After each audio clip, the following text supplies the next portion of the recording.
Salam, hər vaxtınız xeyir olsun, əziz tələbələr. Bu günləri sizlə son dövlət qulu imtahanlarına düşən hamar ağac diaqramı ilə bağlı olan suala baxacağıq.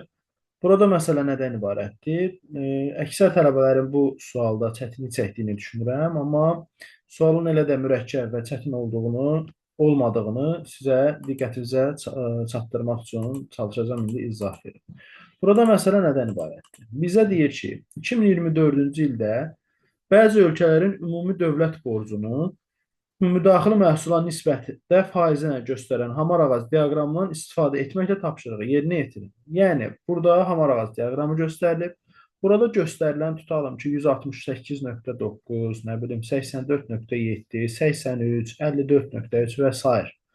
Azərbaycanın payına verilən burada 21.8. Bu deməkdir ki, Azərbaycanın borcunun onun məhsuluna olan, ümumdaxili borcunun ümumdaxili məhsuluna olan nisbətidir. 21.8-dir. Aydındırmı? İndi biz nə etməliyik? Biz burada veriləndən istifadə edərək aşağıdakı verilənləri də nəzərə alaraq bizdən tələb olunanı tapmalıyıq. Diqqətlə cümlələri növbə-növbə oxusaq, hissə-hissə həll etsək, əslində çox rahatdır. Deyir ki, İrlandiyanın ümumi daxili məhsulunun Omanın ümumdaxili məhsulundan 5 dəfə. Yəni, İrlandiyanın məhsulu Omanın məhsulundan 5 dəfə çoxdur. Bunu yazıram. Bu məndən sonra lazım olacaq. Borcunun isə Azərbaycanın borcundan 14,3 dəfə çox olduğunu. Biz Azərbaycanın borcunun nə qədər olduğunu tapdıq. Hə? Biz 21,8 olduğunu dedikdə bayaq borcu böləndə məhsulu. Onda yazıram. İrlandiyanın borcu bərabərdir. Azərbaycanın borcu vurulsun 14,3. 14,3. Aha. Bu öz yerində.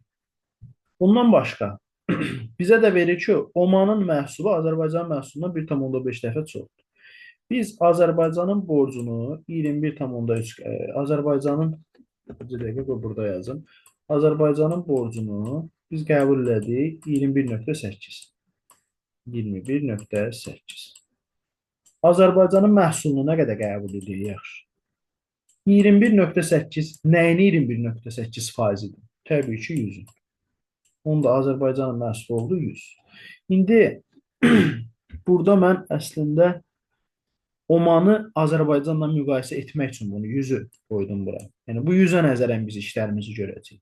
Yazacam onda Omanın məhsulu bərabərdir. Azərbaycanın məhsulu vurulsun neçə? 1,5. Demir 1,5 dəfə çoxdur. Azərbaycanın məhsulunun neçə olduğunu bilirik biz. 100 olduğunu təsəvvür eləmişik də. Bu 100-ü vururam 1,5-ə. Bu nə qədər edir? Edir 150. Bu öz yerində. Sonra bu Omanın məhsulu 150-dirsə, gətirib burada yerinə yazsam, bu nə qədər eləyəcək? Bu eləyəcək. Omanın məhsulu 150 vurulsun 5. Vurulsun 5. 150-ni 5-ə vuranda bu eləyəcək 750. Bu deməkdir ki, İrlandiyanın məhsulu 750-dir.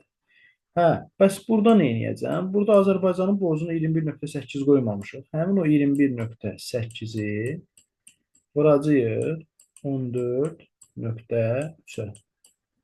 Bunu bayaq mən dərsdə hesaplamışdım. Bu 311,74 edir. 311,74. 11 dəqiqə. .74. Bak bunu aşağıdan yazıram.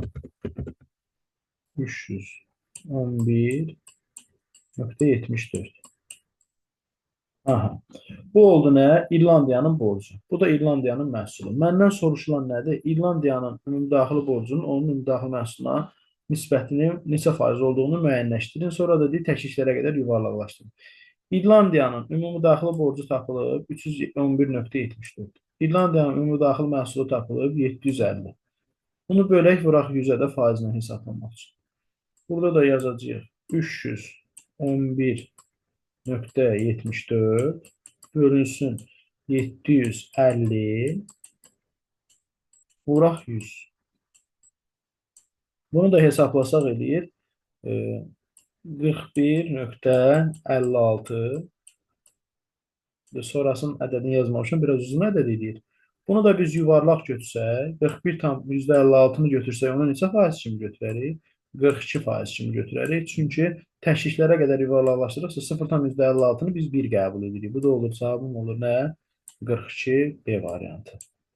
Diqqətiniz üçün sağ olun. Bu tip suallardan inşallah yenə də izahları çəkib sizlərin belə deyək, diqqətinə çatdıracağım.